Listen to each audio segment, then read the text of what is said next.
Dan inilah penampilan baru Boy Hamzah yang jauh berbeda dari sebelumnya. Setelah tak ada lagi sinetron 7 Manusia Harimau, Boy yang dulu tampil dengan rambut gondrong dan berpenampilan cuek kini tampak mengubah total penampilannya.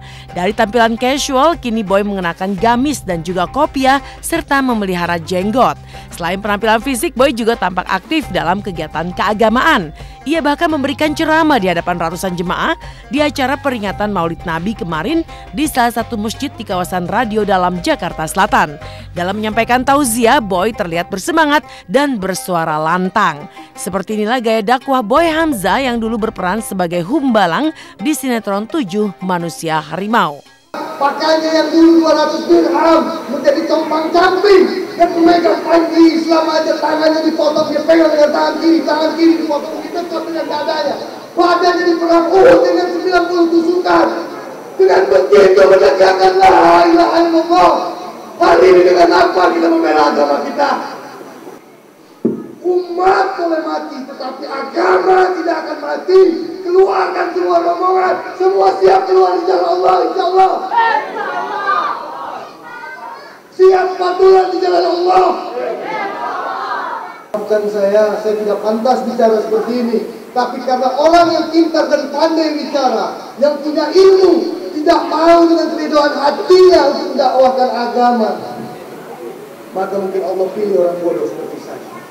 Mengenai pakaian saya ini kan, ya ini bukan pakaian orang Arab. Jadi gaya hidup saya itu bukan gaya hidup orang Arab, bukan gaya hidup orang Cina atau orang Indonesia atau orang Amerika, orang Barat, bukan. Kalau kita mengaku umat Nabi, ya kita pakai gaya hidup umat Nabi.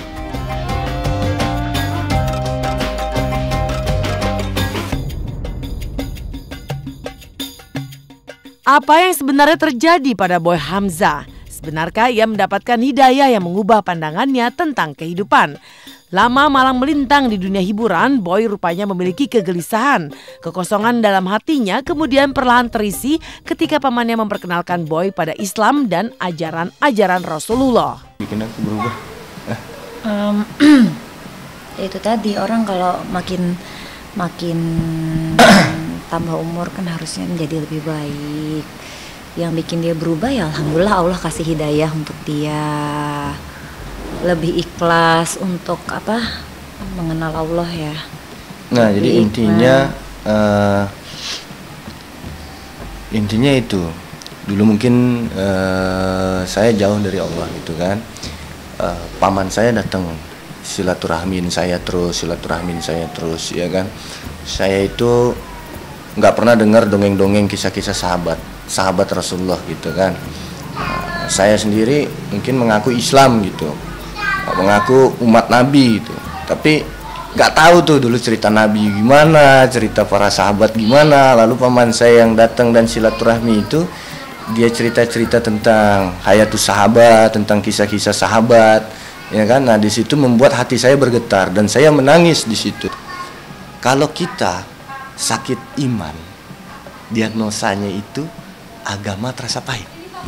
Melangkahkan kaki ke masjid pahit, berat, ya kan. Mengangkat 10 jari berat, gampang tergoda syaitan.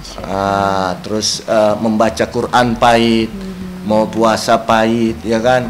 Itu tanda-tandanya kita lagi sakit iman. Nah, rumah sakit iman ini kata paman saya ada 2. Rumah sakit iman ini ada di dunia dan di akhirat. Kamu mau masuk rumah sakit iman di dunia apa di akhirat ya? Saya bilang di dunia dong gitu ya. Di mana kalau di dunia? Di dunia adalah di masjid. Di masjid itulah taman-taman surga. Jadi sebelum orang masuk surga diletakkan di taman-taman surganya dulu. Gitu. Terus ngapain saya di masjid? Ya kamu ngurung diri. Kalau orang sakit badan maka dirawat di rumah sakit 3 hari. Kalau orang sakit iman ya minimal dirawat di rumah sakit 3 hari. Tergantung kamu yang tahu seberapa berat, seberapa besar kamu sakit imannya, gitu. Akhirnya, ya udah saya mau tuh 3 hari gitu ya kan. Saya 3 hari dikurung di masjid.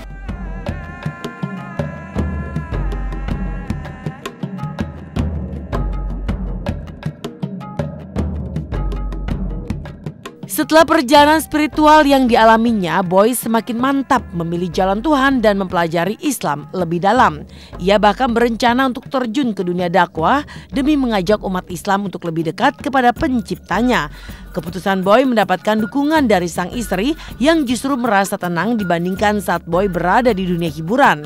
Hingga saat ini, Boy memutuskan apapun terkait karirnya di dunia hiburan.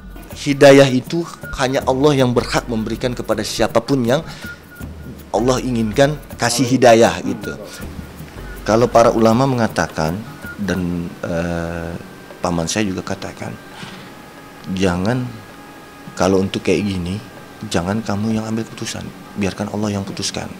Tapi kalau untuk kebaikan, untuk agama, kamu harus putuskan. Untuk hijrah kamu harus putuskan gitu. Kalau belum ada kekuatan, berdoa kepada Allah kayak tadi itu. Kayak kerja gitu, ini muamalah gitu kan. Ya sebenarnya ada rasa bingung gitu. Nanti saya akan ketemu dengan lawan main perempuan, saya akan tatap mukanya, matanya, kan tidak boleh sebenarnya kan. Apalagi lama-lama gitu. Lalu takut juga saya kalau ada harus sentuh gitu kan, bersentuhan dengan perempuan, sentuh tangan aja saya ya gitu. Tapi alhamdulillah sampai sekarang Allah belum kasih saya untuk syuting lagi. Misalnya barat ditinggal sama dia, nggak ada sesuatu yang berat buat kita gitu, rasanya tenang aja gitu. Soalnya dia kan berjalan di jalan Allah gitu, bukan misalnya ibarat pergi gitu ke mana gitu, tapi untuk dunia itu kan nggak ada yang jamin. Kalau udah dia pergi untuk Allah ya, yang jaga kan yang jamin Allah ke saya. Iya, kalaupun memang ternyata dia pergi, misalnya ibarat kan kita negatifnya ya, misalnya ternyata gitu kan. Masya Allah. Ternyata bilangnya pergi tapi ternyata enggak gitu kan. Itu kan udah Allah udah urusan dia dan Allah, karena memang itu kan janjinya dia ke Allah atas nama Allah. Tapi saya sih yakin dan percaya dan mendukung dia sepenuhnya untuk hal itu. Berbeda dengan Boy Hamzah yang berubah menjadi sosok yang sangat religius, maka lain halnya dengan Fairuz yang dikabarkan menggelar lamaran dengan sang kekasih Sony. Lantas seperti apa gaya pacaran Fairuz dan Sony?